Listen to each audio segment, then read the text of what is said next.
grandfather, who is the seed of Ahu Acha. He came from Calcutta, stick and a bag on his shoulder, with a banana capra.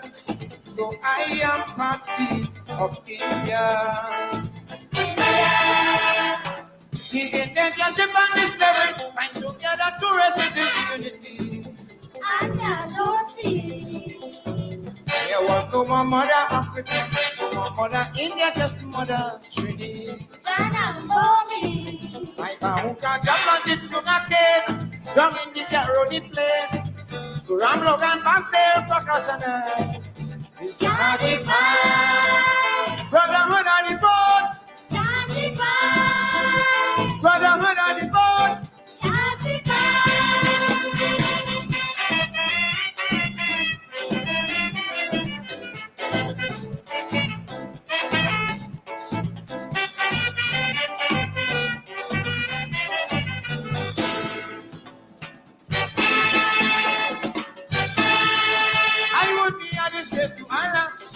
Choose respect of color, Mahuta had to make that journey for I to have sympathy. So it is a great privilege to have such unique heritage. 50% Africa, 50% India. I have joined today to holiday, emancipation and arrival day. Angala, Suala. Father Razak made a journey, 150 years gone already. So whether you're Hindu, Muslim, Christian, let's walk this land hand in hand. We could only prosper if we try. Achahaji Pai, brotherhood on the board. Chachi Pai, Brotherhood on the board. Chachi Pai. Kumaye, Zimnawe, Kumaye, Zimnawe, I know.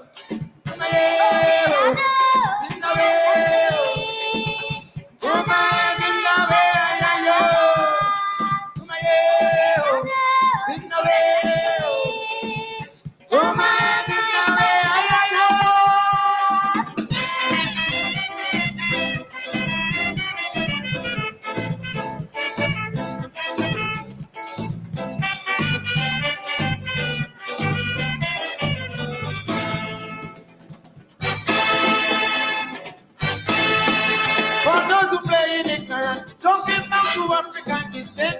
If you want to know the truth, they catch it back to you. And somewhere on that journey, you will see a man in a dhoti saying he prays in front of a chanty.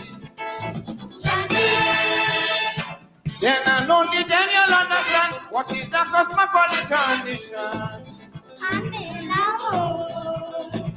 There's no room for prejudice at all. United we stand, divided we fall.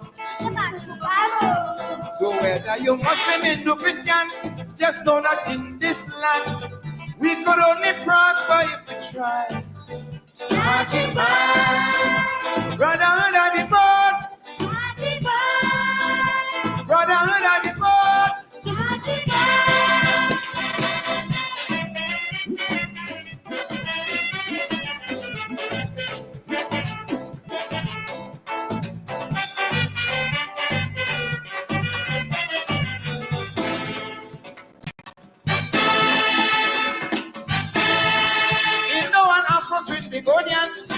We should learn to be one. Our ancestors came by boat. Take the salt water in your throat. You see, from an Amanda, great grandpa and grandmama. One was a slave and one was in danger. But the religion of color didn't interfere with their love for each other. Nahi, nahi. I am proof of racial unity, and that is the way everyone should be. Everyone should have his one in their prayer. Let's show each other we care. As we all know, incoming Malhai, unity is strength. Brotherhood on the board. Brotherhood on the board.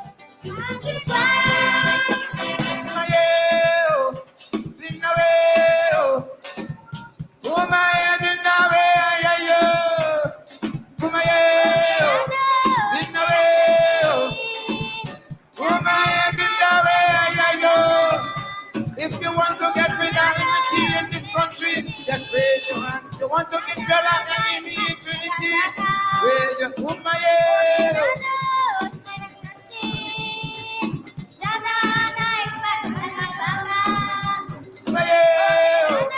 In the way.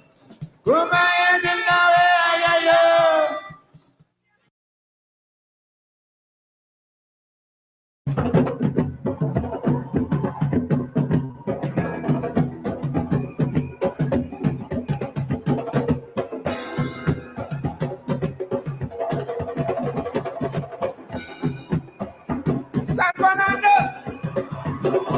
Greetings in the name of Olodumare, the one living God. Our nation needs food. So we had to call on the ancestors. Mother Jerry, oh, la poesía. Shango la poesía. Yeah, yeah, Mother Jerry, oh, Baba la poesía. Shango la poesía. Oh, yeah, Mother Jerry, oh, la poesía. Shango. Shango la poesía. Yeah, yeah, Mother Jerry, oh, la poesía. Shango la poesía.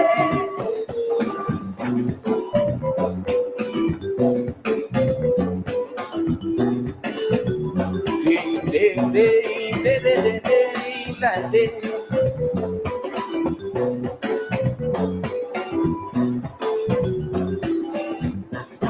Yes, I have heard that my ancestors was from Nigeria, and that is why I'm carrying the name of Suna. Deep inside of me, I just wasn't satisfied. So I did some good searching and asked myself, who am I? Then I found out John African was my great-grandfather, and he was from an African tribe called Yoruba. He is from Pebble Village, yes, that was my great-aunt.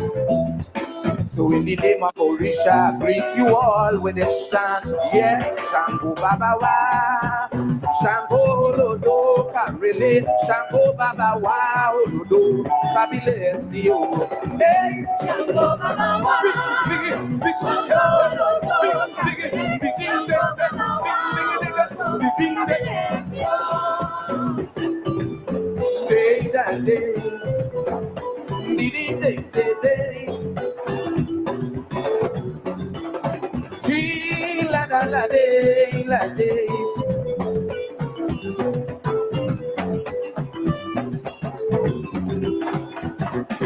I discover my religious practice is Orisha.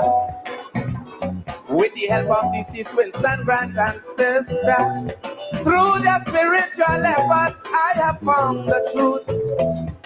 Thanks to Olodumare, I'm standing firm on my roots. Now that I know me calabash, me oil, and me hobi. These were just some of the things taken from me. So when you see me in peace, I'm not looking for obia. No, sir, I come to chant and pay my respects to the Orisha. Ah, Shango Baba Wa, Shango Lodo, Karele, Shango Baba Wa, Lodo, Kamile, Sio. Play drum, Shango Baba Wa, Shango Baba Wa, Lodo, Kamile, Sio.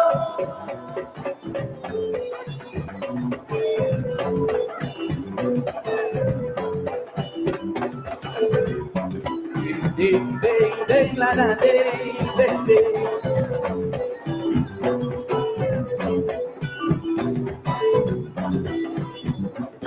I discover my passion is Oshun and Osa. I must go have a super Shango and Jaja. Through manifestation, I could reach the other side to meet with my ancestors and visit the river Nile. With a voice like that great archangel, I could touch your soul, both spiritual and carnal. I could bring you transportation to Africa. I am an Orisha priest, they call me the Amungwa. Hey, Shango Baba Wa, Shango Lodo, Karele, Shango Baba Wa, Lodo, Kamile, Sio. Hey, Shango Baba Wa, Day, Shango Baba Wa, Lodo, Kamile,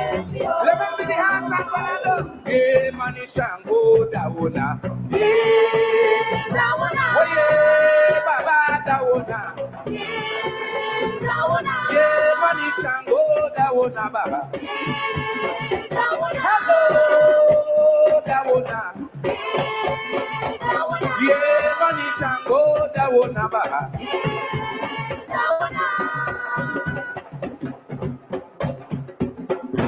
So in the street, when people stop to congratulate me, commenting on how much yes, the judges have robbed me. What the judges said to me didn't mean a thing, because I knew long before last year I was born a king. So when I sing, guys, so that's to feed my family. But when I sing Orisha, it's to pay homage to my deity. Alado ye abaku, so that's my tribal cry. I'm so proud I could stand and explain to you who am I. I am Shango Baba Wa, Shango Rodo, Arele, Shango Baba Wa, Rodo, Kabile, Dio. Hey, Shango Baba Wa, Ding Ding Ding, Shango Baba Wa, Rodo, Kabile, Dio. Shango Baba Wa, Shango Rodo, Kabile, Shango Baba Wa, Rodo. Dio. Sing the thing.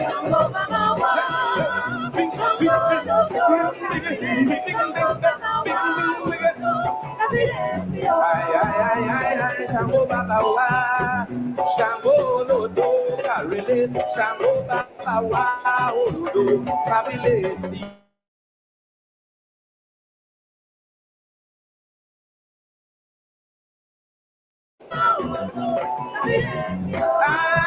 Shango Baba Wa, Shango Lodo, Karele, Shango Baba Wa, Olodo, Kabile. Shango Baba Wa, Shango Lodo, Karele, Shango Baba Wa, Olodo, Kabile.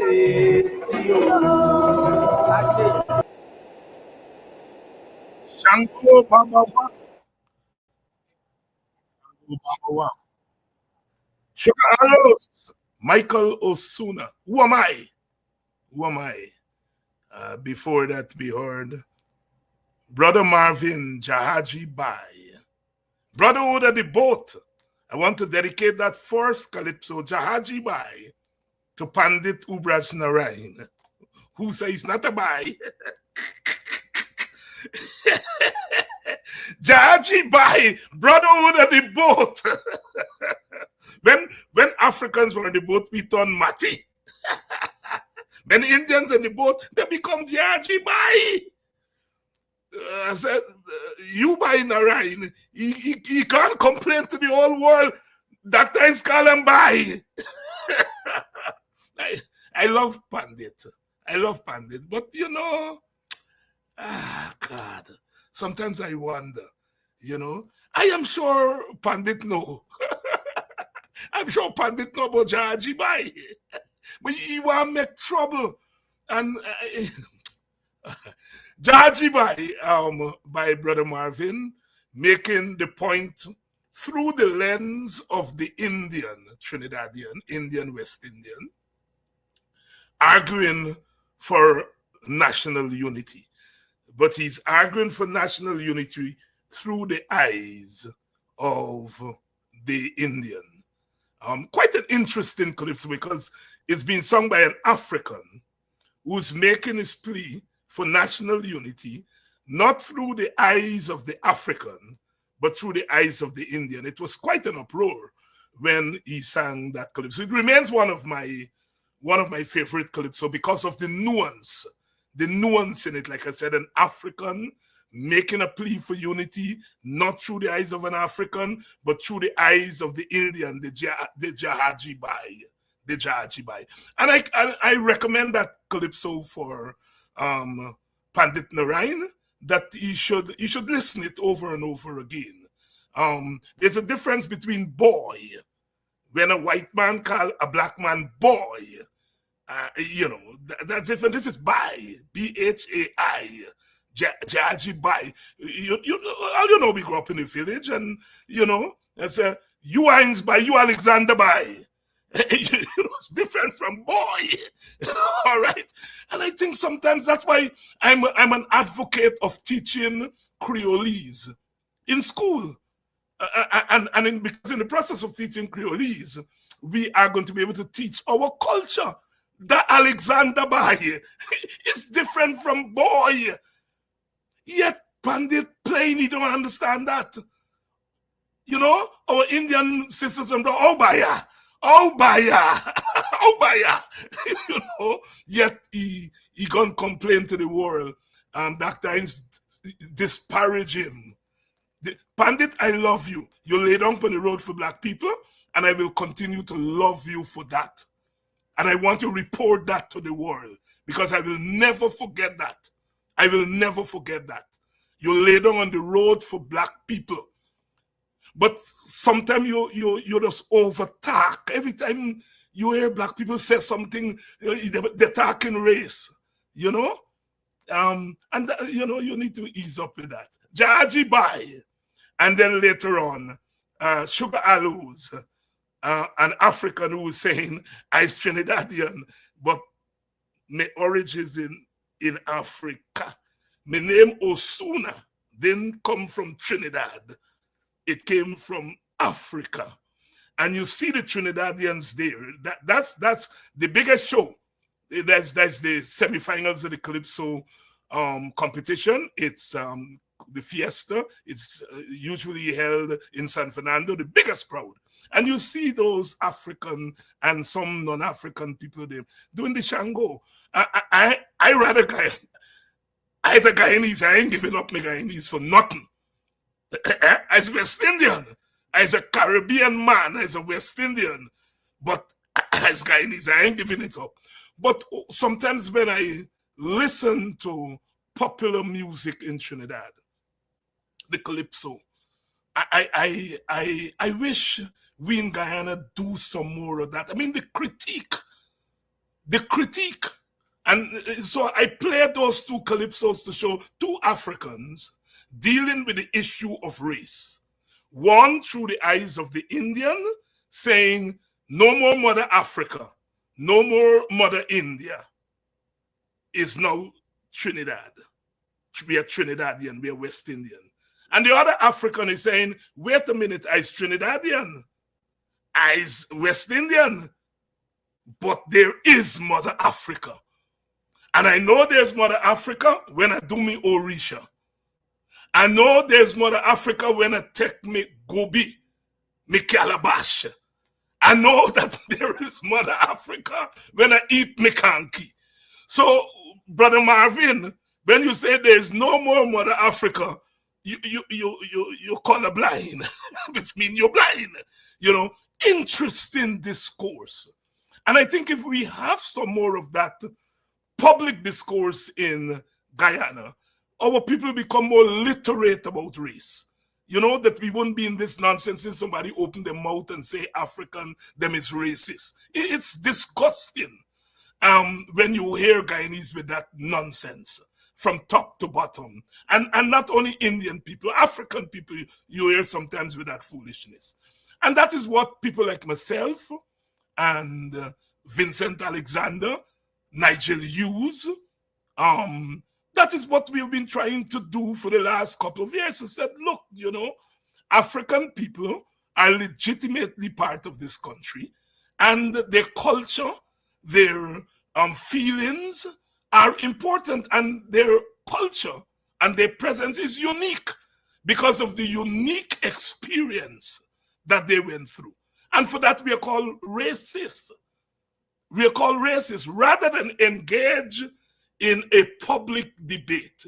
Here are men and women who are engaged in the process of restoration. Because reparations is about repairing damage that was done by slavery and colonialism. And restoration is part of reparation.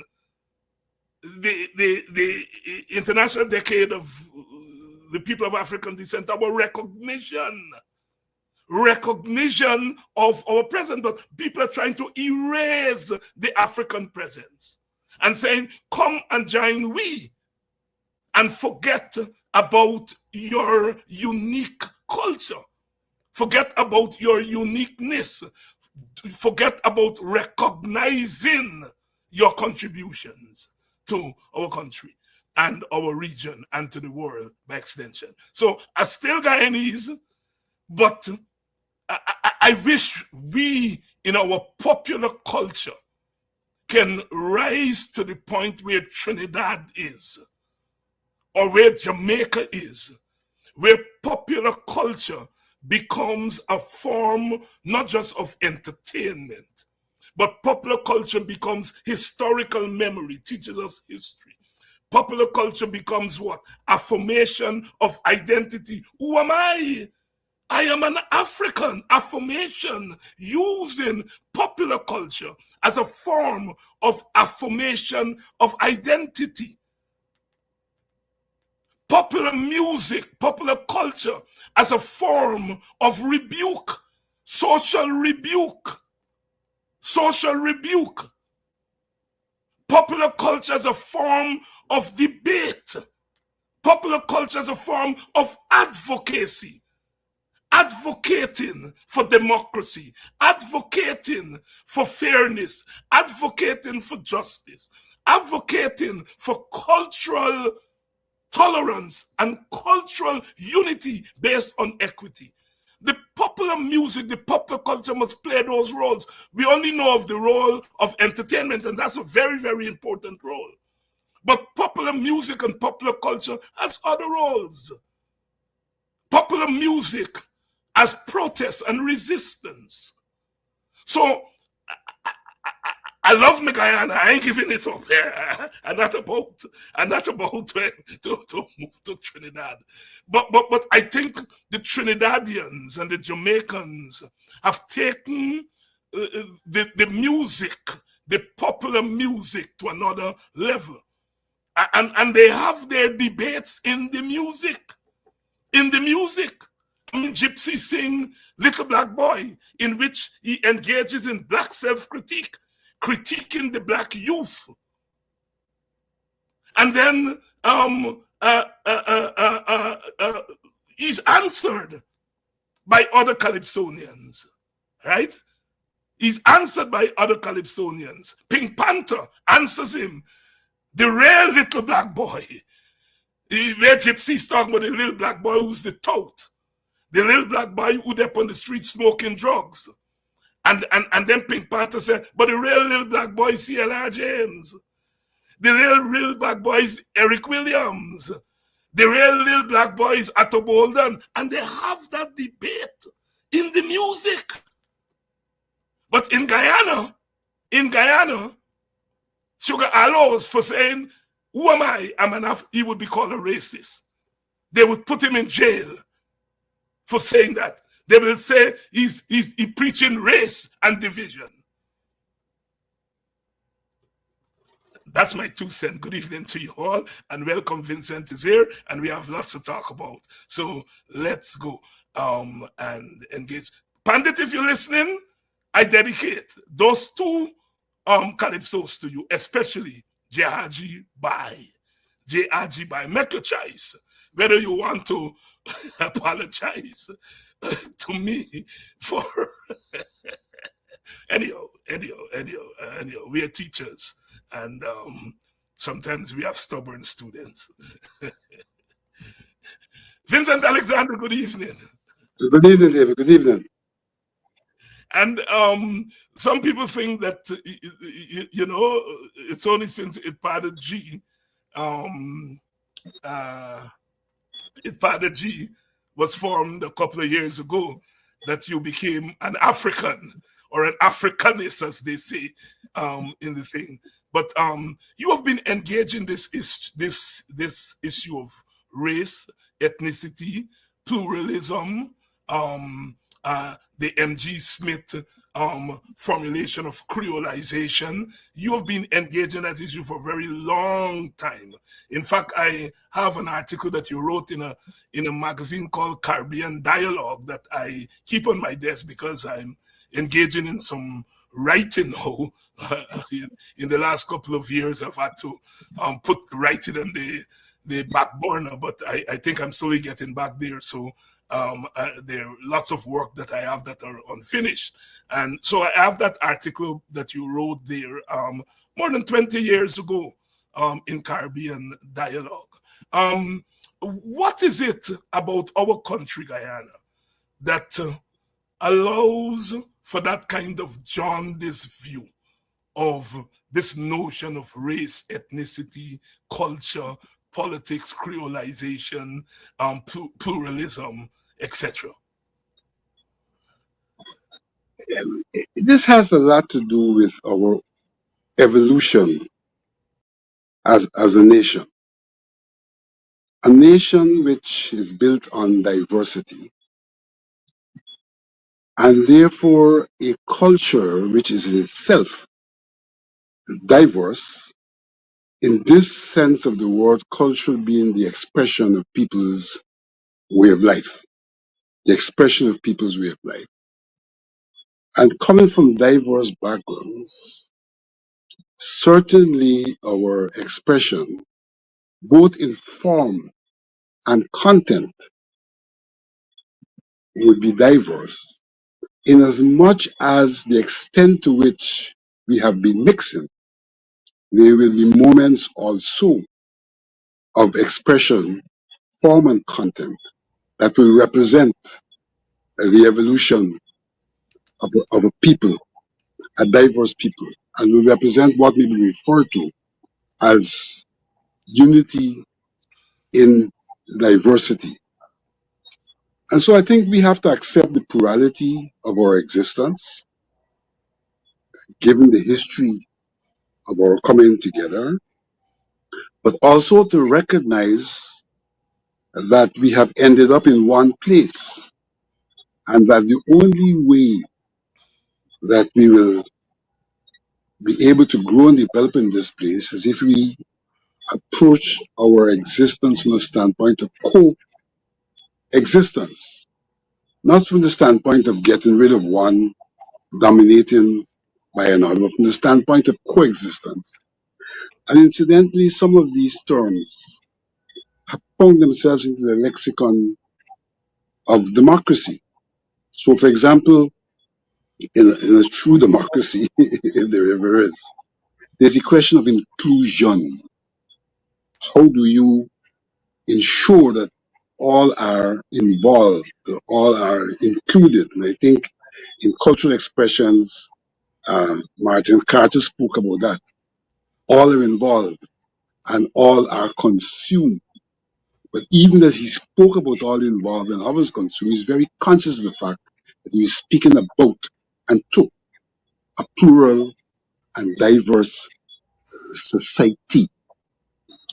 And it has to be built on recognition of that diversity, even as we recognize the symbiotic relationship that that diversity can facilitate and the commonalities that we will experience because we all live in the same place and there's some things in this place that are not peculiar to a group but are peculiar to the place and all of the people in this place in which we live. And so it is bothering when we have situations where natural expression is being suppressed.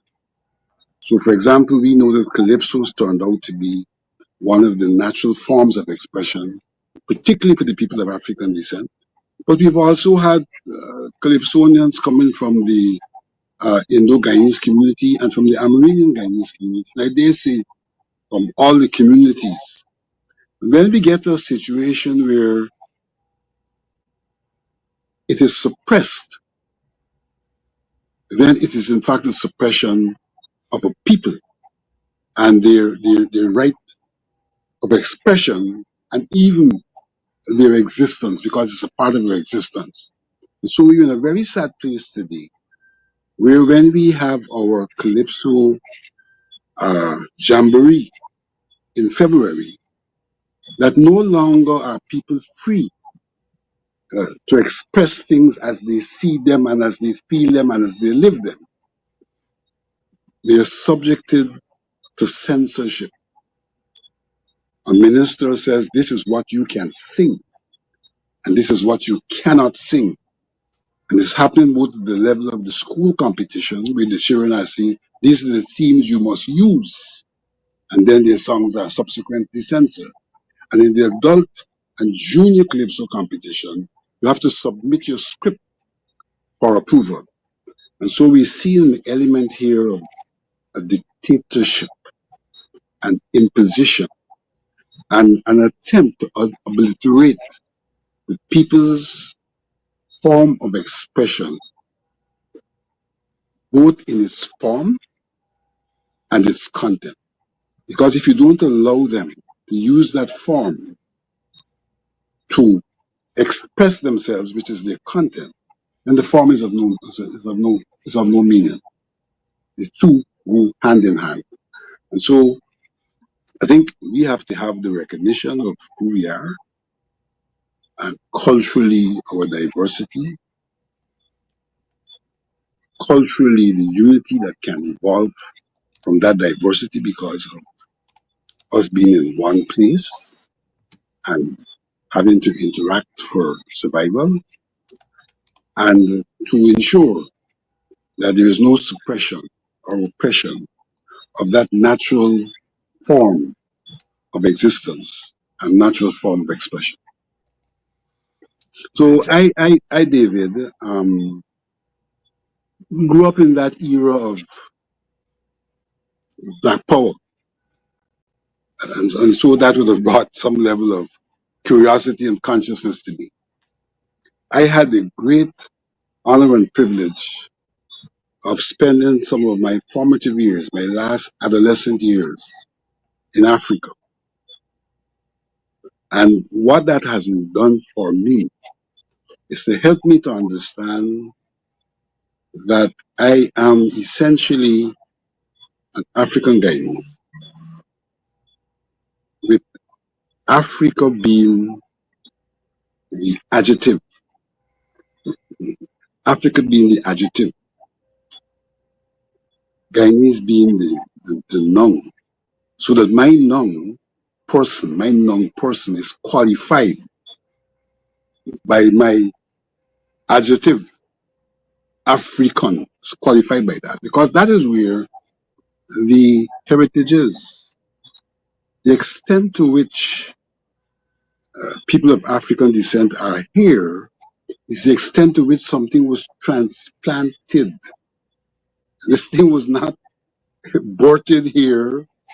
It was transplanted and has grown and produced further generations. But it has its origin in Africa, which is not just a place, but it's a people and a way of life which has been transplanted. And obviously, in a different environment, you had mutations taking place, but that never negates the origin, and therefore never negates the essence of the being called an African Guyanese. In the same way in which it does not negate the essence of a being called an Indian Guyanese, or an Amerindian, or a Portuguese, or a Chinese Guyanese. But in the modern world, there is scope for the hybrids. There is scope for what, in a natural process of socialization, may be called creolization. Even in that process of creolization, the seed comes through with its product, and there's an understanding of the origins of this one thing we're talking about, and that the origin is not one, that the origin is that through that process of hibernation, of bringing together, of ensuring that there is some kind of unity emerging from a diversity which will live on, because elements of the beings that have been brought together will continue to exist. And it is those elements, in fact, that give identity to the new person who sometimes we want to talk about, the Guyana man. But the Guyana man is a growth out of a hibernation of the African man, the Indian man, the Portuguese man, and their being live on in this person referred to, the Guyana man. Hence, we can talk about the African Guyanese, the Indian Guyanese, etc., etc. Etc. Vincent Alexander, quite a lot there, Vincent, and you are so right. One of our Calypso kings was the mighty chief, Amerindian, and I think I think he won that year with the Calypso on Power Sharing, I think was the name of his Calypso. It was around In fact, we have two Amerindians who were the Calypso monarchs, the mighty chief. And there's another Amerindian, a younger guy who came from the village in Mabaruma. I'm not remembering his name right now. Unfortunately, he's deceased, pretty young. Yes, but he also. I remember him. Yes, he also was a Calypso monarch. Was a Calypso monarch? Yes, I remember him. He died pretty young. You Calypso people out there, if you can put your hand on the Calypso by the mighty chief. I've been looking for it and can't put my hand on it. Please. In Trinidad, they have Chinese. I mean, Attila de Horn was one of the pioneers of Calypso. Crazy Edwin Ayong is his name. Chinese man. He mixed with Chinese and Spanish. His mother was Venezuelan. His mother was Venezuelan, mixed with black, and his father was Chinese. And if you talk to Crazy, he would say he's a black man. Very interesting. And that is why the Caribbean is an interesting space, because Crazy will say, Crazy, it's a black man, but he's Chinese. He's half Chinese. He would say another half Spanish, but when you put it together, it's African, and that's why we are such an interesting place. Dennis Plummer, who is one of the women that has won the Calypso monarch, is a white girl. She's white Trini. And but if you talk to Dennis Plummer, she's black, because there was a big uproar in Trinidad. How come this white girl singing Kaiso and so on? And she stood her ground and said, I have a right to sing Calypso because I have African in me too. It may not be there in terms of my color, but you cannot escape the African influence on those of us who are not phenotypically Africans. Vincent, before we go on to GCOM, which is really what we, Vivian Jordan, the chief name was Vivian Jordan. Yes, Cyril, I can depend on this audience. You're all sharp like a razor blade. I made the point about Trinidad, and I've grappled with this whole notion because some scholars and activists have said Trinidad has moved beyond the Guyana in terms of the race issue, all right? And I've grappled with it because I don't think it's as clear-cut as that. Yet, and this is my view and I want your thoughts on it, I think at the level of public discourse in the popular culture and so on, I think Trinidad has gone further than us. Whether that amounts to the fact that Trinidad has gone further than Guyana in a general sense is debatable. Your thesis of pluralism and the problem in Guyana that we have not accepted our pluralism. First of all, would you say that Trinidad is ahead of Guyana in terms of grappling with the race? And if so, is it because they have accepted the pluralism a little bit more than Guyanese have accepted. I would say Trinidad is ahead, and I'm not saying so off the top of my head. I spent a little while in Trinidad on a fellowship at the University of the West Indies in ISA, Institute of Social and Economic Research, and that was 91, 92.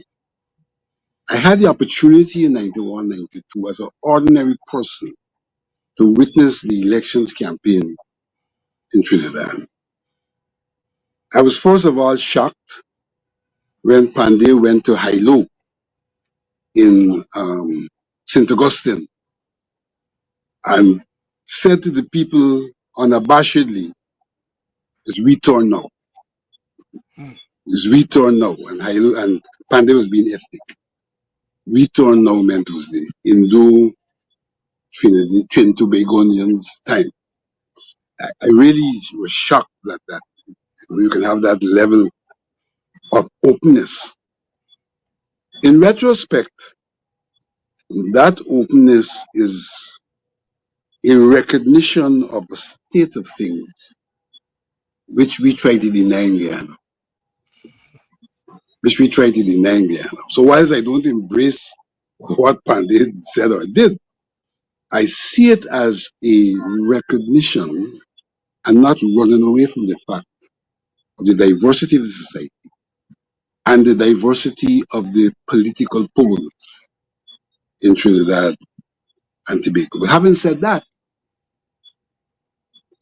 after those elections, when I saw the way in which the results were accepted, I came back to Ghana. I wrote an article, it should be archives in the Chronicle, in which I says we have to learn the culture of winning and losing from the Trinidadians. I actually wrote that article, I think it was in early 1992. We have to learn the culture of winning and losing because the way in which they settled down to normal life after a brutal election suggested that they had learned the culture of winning and losing.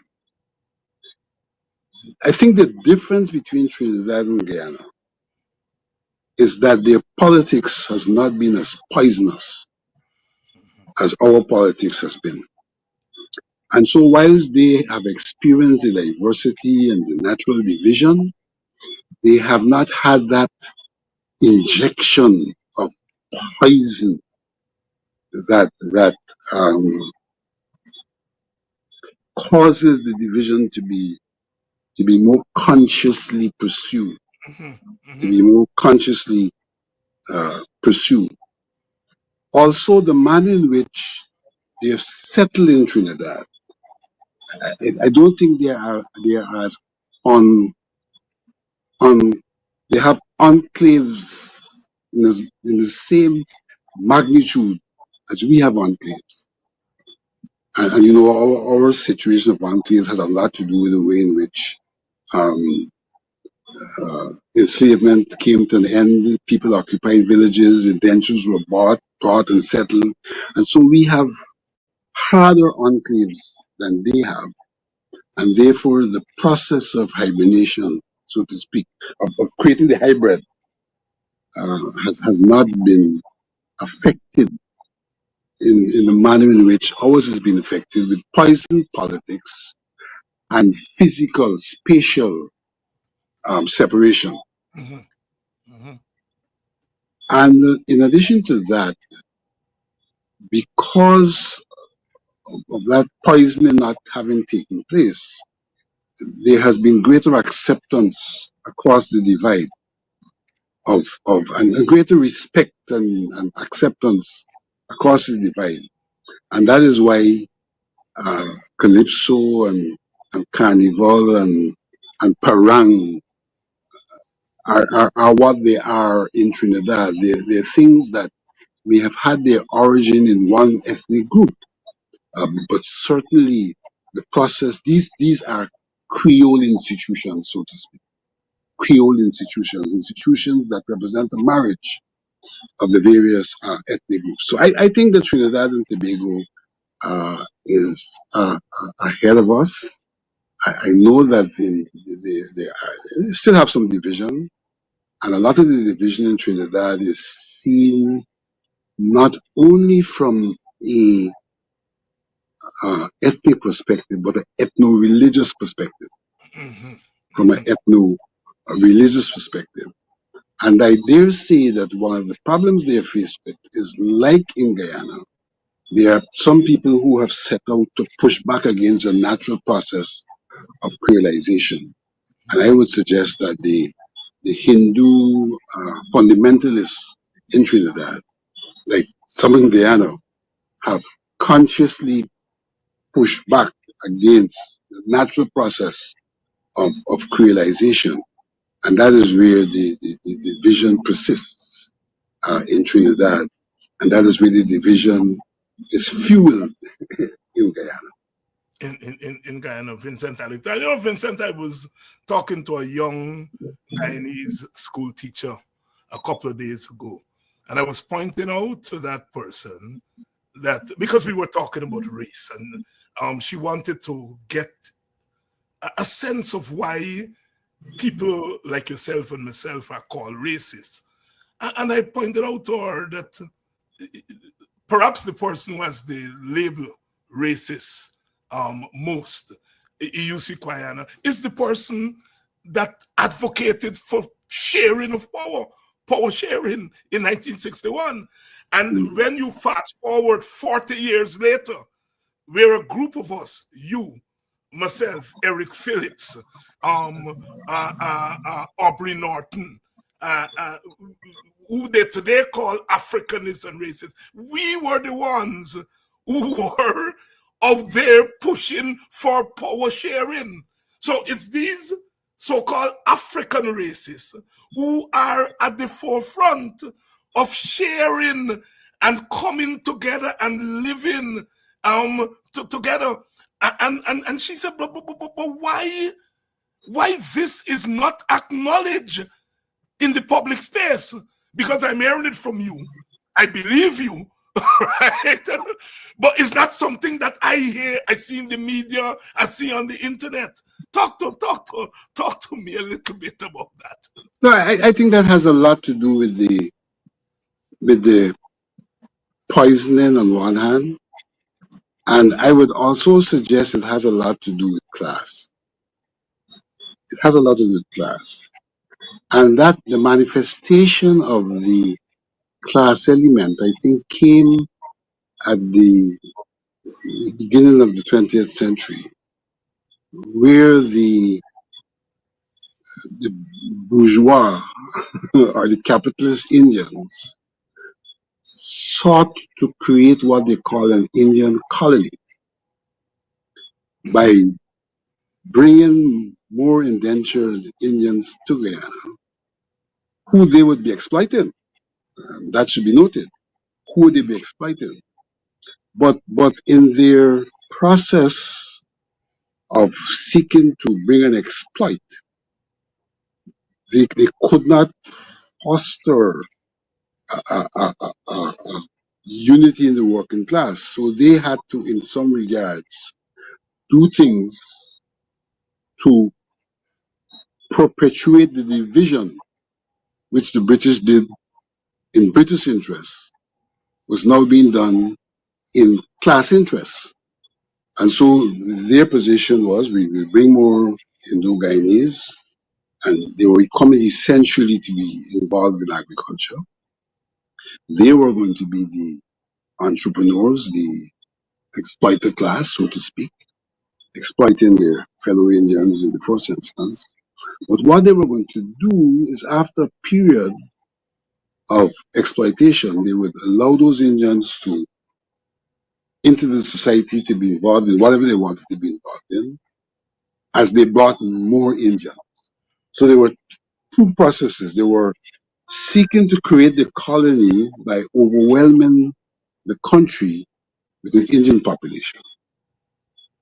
And then they were seeking to have Indian bourgeois dominance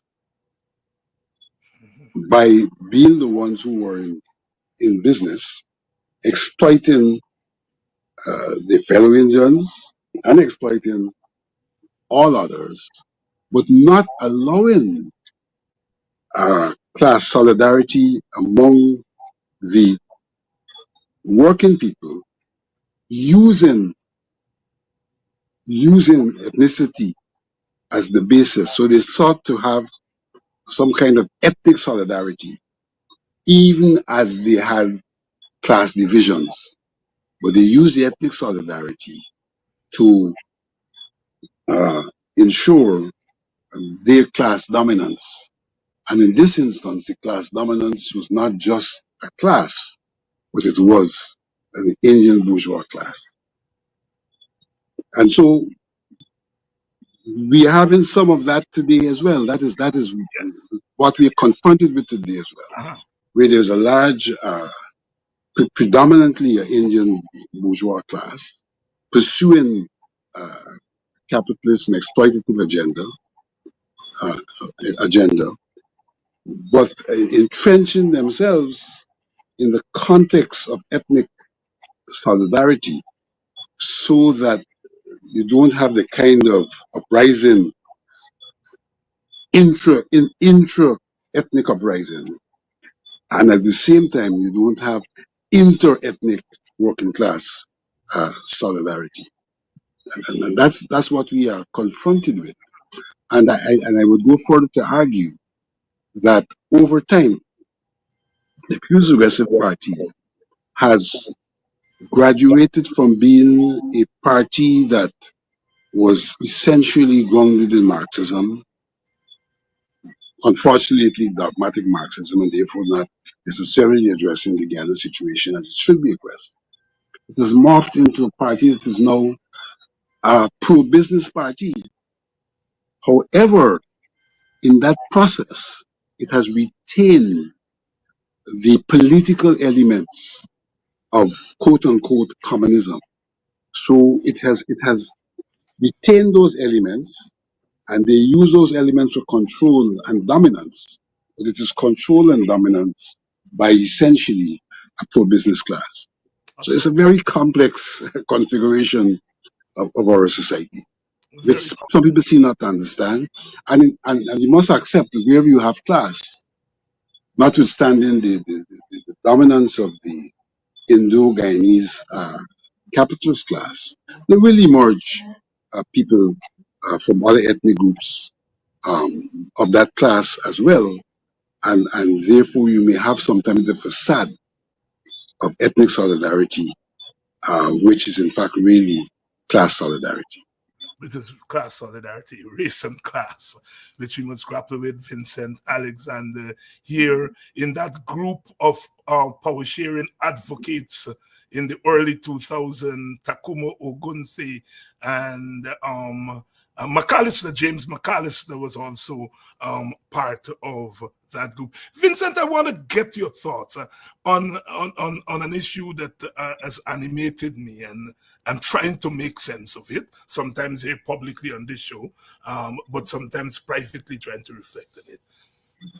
In all my decades of observing Guyanese politics, I have never seen an almost universal drive among mainly African Guyanese, but we can broaden it to say PNC support base, which could include mostly African Guyanese, but also some Indians. I've never seen an almost universal drive for unity among the so-called opposition. I mean, I'm happy for it because I think it says something about where those of us who believe in power sharing, where we ultimately must go. So I'm glad for it. But I'm trying to understand it. What is it that is driving this almost universal? I mean, I looked on all day. I spent most of the day because you had statements from some of the political activists. We had statements from Jarito Fernandes, from Rickford Burke, from Amanza Walton, all calling on the opposition leaders to come. I hope it's not too late. But and then I took time to read the comments under that. And it's almost a universal thing for unity among the opposition forces. What are your thoughts? What's driving that in the year 2025? When you have very little to share, there's not much to fight over. Yeah. When there's much to be shared, then there's much to fight over. And in that regard, the fight takes on a ethno-class dimension. And with the nature of the intra-class relationship on one hand, then those who seem to be both materially and psychologically, this is important as well, not only materially, materially and psychologically, because that is where the differentiation occurs in the working class, that they may all be materially suffering, but they may be in different places psychologically. And so the Indo-Guyanese may find himself in a different place psychologically to the Afro-Guyanese. And I'm talking about the working people here, although they are in the same place materially.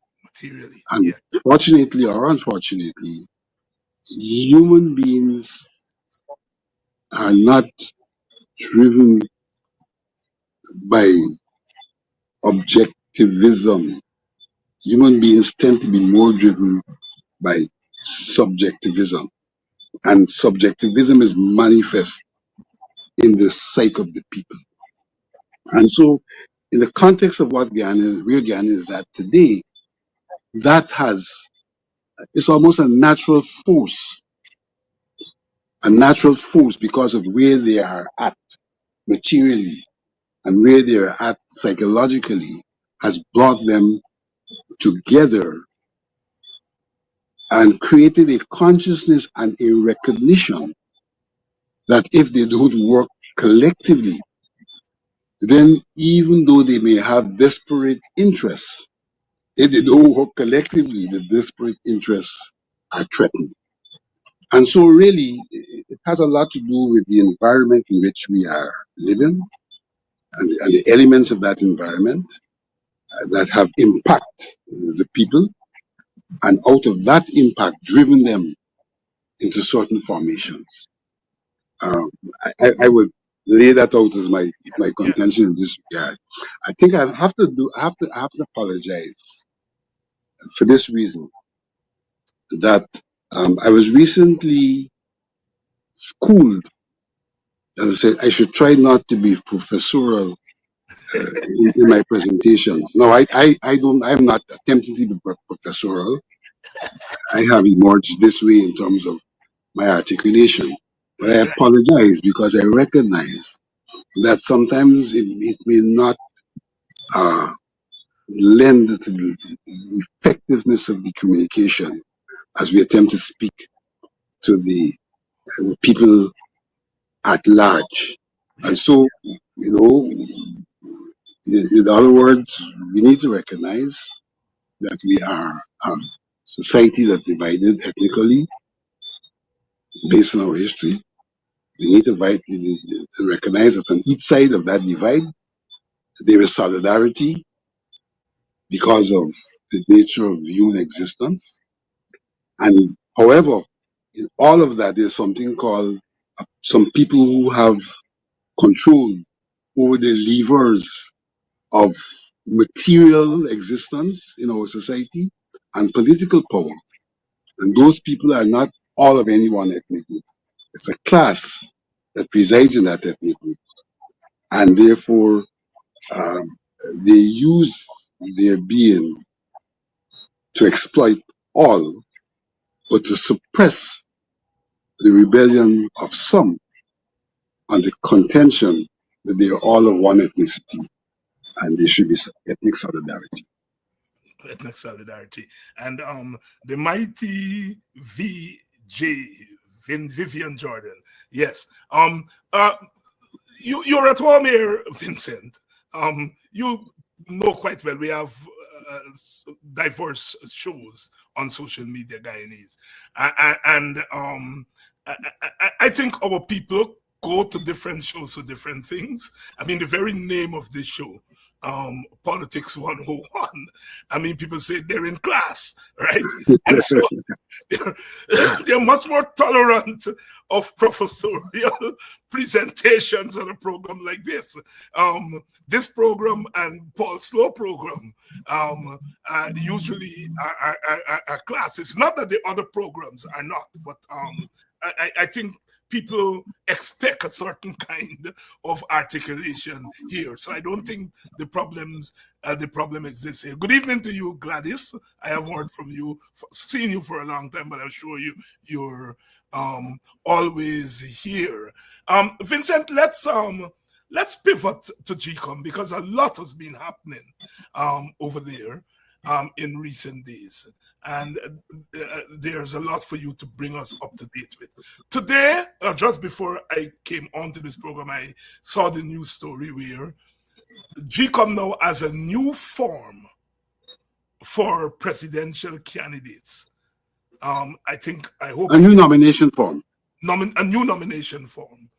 And the opposition nominated commissioners support it, but feel that at this late hour to introduce a new nomination form may not be the best thing. Walk us through what is this new form, why the new form, and why you and your colleagues take the position that it probably is not the best thing to introduce them now.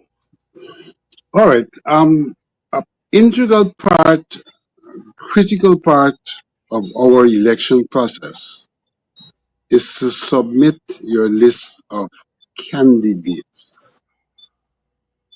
So each party has to submit a list of candidates.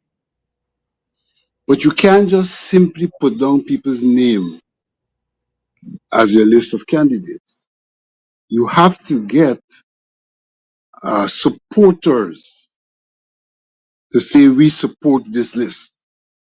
So you know that this is not child's play, that is serious business because the people who are putting themselves forward have supporters. And elections really are about having supporters. So each party has to go out into the field, identify their candidates, make sure their candidates are on the voters list, and then they have to go and get supporters for the list of candidates. And in our circumstances, you have to get 11 sets. In fact, 12, I think, of supporters. Because you have to get supporters for your national list, and then we have 10 constituencies, so you have to get supporters for each constituency list.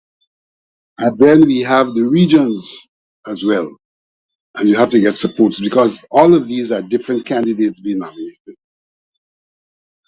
What we discovered, or what became very obvious in the last local government elections, was that rather than going out there and getting supporters who are supposed to give their signature to who they're supporting, that some parties got the names of people, inserted their names as supporters, and signed for them. So there was clearly one signature across sometimes dozens and dozens of names. So the actual people who were said to be the supporters had not signed, and the Lord knows whether they really were supporters. And so what GCOM decided belatedly to do was to adjust the form so as to specify in the last column that it is the signature of the nominators that should go in that column. So that people can't say, well, we didn't know, that we couldn't sign, because the form now specifies that it is the signature of the nominator. That in itself is not bad. What is troublesome is that this has now been introduced when in fact the old form that did not have that head in the last column had already been put out by GCOM for political parties to download and to start their work. Difficulty that creates is this: that if you have to go and get these signatures from all over the place, 10 constituencies, 10 regions, 10 regional councils, a national list, then signatures have got to be gotten from the hinterland and so. And the question is, if a party has gone out, expended resources to travel to the hinterland to do this work, has brought back those signatures, you're now saying to them, go and do it again, which has cost attached. And whilst we are of the view that the elephant, so to speak, the parties in parliament may have the capacity to respond to this belated initiative, small parties can have problems. Small parties can have problems because it calls not only for financial resources, it calls for manpower to run the country again to get that exercise done. And so, our contention is, look, whilst we agree with this new form, we have to find a way in which we do not penalize persons who have not filled the new form, or we do not impose upon persons who have filled the old form to go and fill the new form. So that, yes, we can put the form out there, we can encourage that form be used, but we should not penalize those who may have used the old form.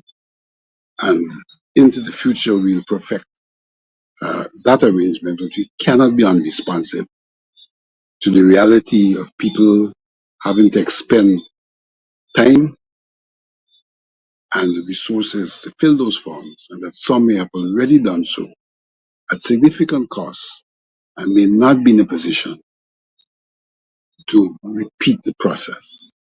And so, in all fairness, they should not be denied because they haven't filled the new form. And David, allow me to use this moment to go to what I wanted to say to preface tonight's interaction. Our interaction is about elections. That's what it's about, elections. Elections has two critical elements. One critical element is allowing parties and individuals to present themselves to be elected. And the other critical element is allowing the population to express their preference in relation to those who presented themselves to be elected. Those are critical elements. And I think we need to understand that because the issues which we want to address are issues which are intended to ensure that those who want to present themselves to be elected are not impeded in that process, that there's nothing that there are no obstacles in their way. That if there are obstacles, we remove the obstacles, we minimize the obstacles. And similarly, the people who want to exercise their preference are not hindered from exercising their preference. And in addition to them not being hindered, each of them exercising their preference should be valued in the same way. So the system should not allow for people to exercise a preference that they're not entitled to. The result of which is to devalue the preference exercised by others. Let me break that down. If we have 10 persons who are eligible to vote, right? 10 who are eligible to vote, and 8 of them turn up, and 5 vote for one party, and 3 vote for the other party, then the will of the majority prevails. One person, one vote. But if of that 8, of that 10, we said 8 turn up, 2 don't turn up, but those who turn up find a way to duplicate, represent themselves twice, and therefore have 2 votes and create 10 voters when there are only 8 present. Then the impact of the 1 vote of those who voted once is decreased, and the result may well be reflective of a rigged arrangement, because those who vote twice may prevail, but they are prevailing not on the basis of one person, one vote. They prevail on the basis of voting for persons who were not there and participants in the voting process. So, as we prepare for elections, we have to be aware of those 3 things. It is natural that we have to provide for our candidates to be able to present themselves, and the first issue we addressed speaks to that. Don't do anything that will inhibit the candidates from presenting themselves. And if you're going to bring all this list late, and they already went and do the work, you're inhibiting people from presenting themselves. On the other hand, don't do anything that would inhibit the voters, the electorate, from being able to vote. And thirdly, don't do anything that distorts the reality of the votes entitled to be cast. Don't do anything. So that all the things we are talking about, we have to talk about them against that background. And so I thought that before we go ahead with the other questions you will pose, that I elaborate what is it we're really dealing with. And that anyone who gets involved in anything that inhibits any of those 3 things that I referred to is in fact interfering with the elections being free and fair.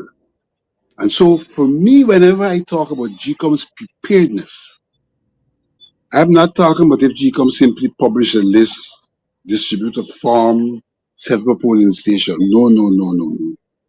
Those mechanical things, GCOM may well do.